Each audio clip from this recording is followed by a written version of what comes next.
आज मैं अपने डायरी के पन्नों को पलट रहा था तो एक बहुत समय पहले जी।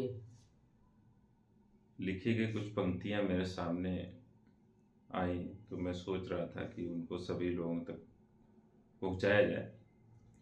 ये कविता कह लीजिए या व्यक्ति कह लीजिए या माखनलाल चतुर्वेदी की पुष्प की अभिलाषा से प्रेरित है। हे प्रभु, मेरे मरने के बाद यदि तन के तत्वों से करें सृजन, मेरी अभिलाषा होगी प्रथम उनका बने स्वच्छ पवन, जिससे जगत के प्राणी जी सकें करके उसका समान सेवन, जिसके लिए न होगा कोई ऊंच नीच नृप या अकिंचन। देश धर्म जाति भाषा से परे जल थल नभ होगा उसका वतन।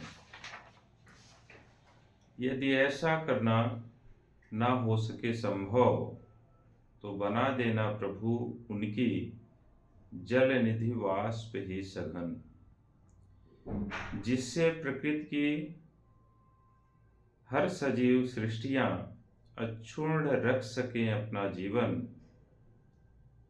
नीर की धाराएं बहा शीतल बने वियोग से व्याकुल नयन। उगा हरियाली की सारी को ढके उघड़े हुए धरा के तन। यदि ऐसा भी असंभव हो तो ये है अभिलाषा, प्रभु उनसे बना देना भूखों से भरी पावक अगन। जगह मिल जाएगी उनको बिरहणी के हृदय में, बन वियोगिनी की जलन। अधीरों का दिल जला करके प्रेरित कर देंगे वे वियोगी का मिलन। प्रभु ये ही है प्रार्थना, बनाए वे अगर उनसे बनाए पावक नीर या पवन। बहुत बहुत धन्यवाद जी। ये आपकी कविता जो है माखनलाल चतुर्वेदी की जो कविता है पुष्प की अभिलाषा, तो इस कविता का शीर्षक हम यह भी दे सकते हैं कि मनुष्य की अभिलाषा, यानी यहाँ पर आपकी जो है ये व्यक्तिगत अभिलाषा नाम दिया जा सकता है। लेकिन जो पुष्प की अभिलाषा कविता है, उस कविता में जो है पुष्प कहता है, अंतिम वो वाक्य उसका है कि मुझे जो है उस रास्ते पर तुम देना फेंक जिस पथ जावे वीर अनेक।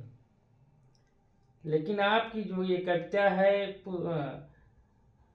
पुष्प की अभिलाषा से तो प्रेरित है, लेकिन ये कविता आपकी जो है एक रसखान कवि हुए हैं हिंदी साहित्य में, कि उन्होंने अपनी अभिलाषा प्रकट की है कि मानुष हों तो वही रसखान, बसों ब्रज गोकुल गांव के ग्वारन। तो उसमें कई ऑप्शन उन्होंने ईश्वर से मांगा है कि अगर मुझको मनुष्य रूप में जन्म दें अगले जन्म में, तो मैं वहाँ गोकुल में ही निवास करूं।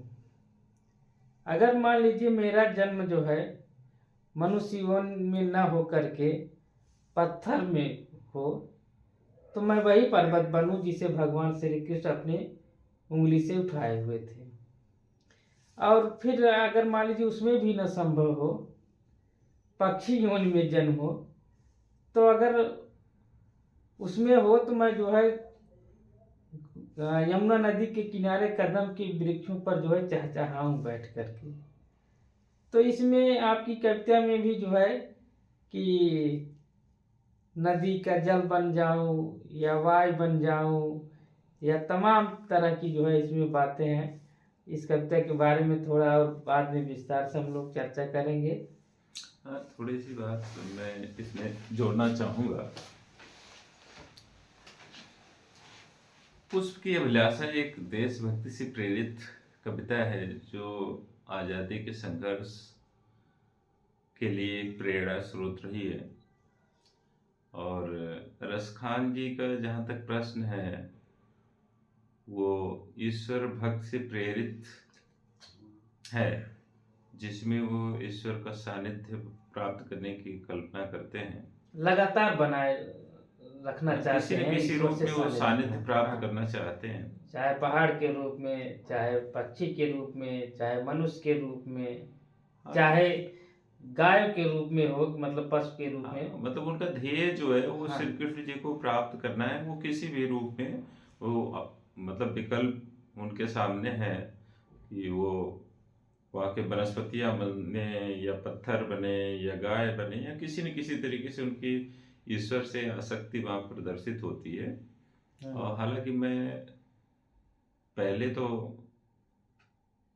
आस्तिक रहा हूँ, लेकिन इधर के कुछ वर्षों में जैसे जैसे वैचारिक दुनिया का भ्रमण हो रहा है, तो मुझ में भगत सिंह की नास्तिकता वाली मैं नास्तिक क्यों हूँ या नास्तिकता की तरफ ज़्यादा बहाव होता चला जा रहा है। तो उसी बहाव से प्रेरित होकर के ये कविता लिखी गई। हालांकि सभी लोग अवगत हैं कि जब मृत्यु होती है किसी की, तो उससे जो है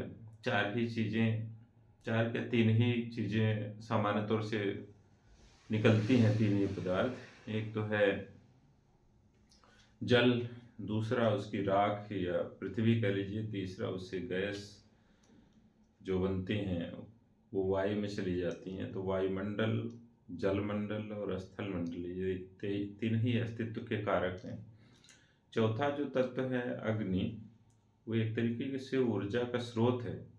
और इसकी आखिरी के जो इसके तीन पार्ट हैं, जिसमें पवन या थल या जल का बनना है, वह मानवता की विशालता को दर्शाता है।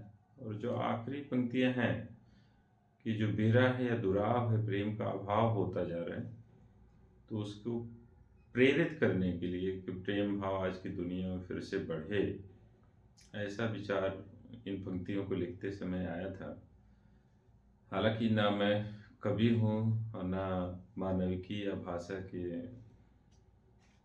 क्षेत्र का विशेषज्ञ हूँ, इसलिए ये कविता तो नहीं कही जा सकती। ये कुछ शब्द हैं जो कि जैसा कि डॉक्टर अखिलेश सर ने कहा था कि हर एक व्यक्ति में कवि का वास होता है, कवित्व भाव निकलता है। तो उसी का कुछ छिटपुट भाव मेरे मन में भी आया था, तो मैंने सोचा कि इसको लिपिबद्ध कर लेना ठीक है। क्योंकि ये जीवन के आगे के पड़ाव में जब कभी व्यक्ति एकांत में बैठता है या निराश होता है, तो ये जो डायरी के पन्ने हैं उसके लिए उत्साह का काम करते हैं। और यहाँ पे आने के बाद जो हिंदवी चैनल है और दूसरे अन्य जैसे दिनेश कुशवाहा जी के हिंदवी पर साक्षात्कार, इन सबको देख करके जो विचारों की उद्वेलन दिमाग में निकला है, तो उसी से प्रेरित होकर के ये जो आज की बैठक ही यहाँ पर हुई, और अखिलेश जो कि ज़बरदस्ती मैंने बिठा रखा है, इनका सोने का समय भी हो रहा है, तो उसमें ये छोटा सा संक्षिप्त साक्षात्कार करने के लिए हम लोग या वीडियो बनाने के प्रयास के रूप में इसको लें, और आगे फिर मिलने की आशा के साथ शुभ रात्रि। बिल्कुल बिल्कुल, शुभ रात्रि।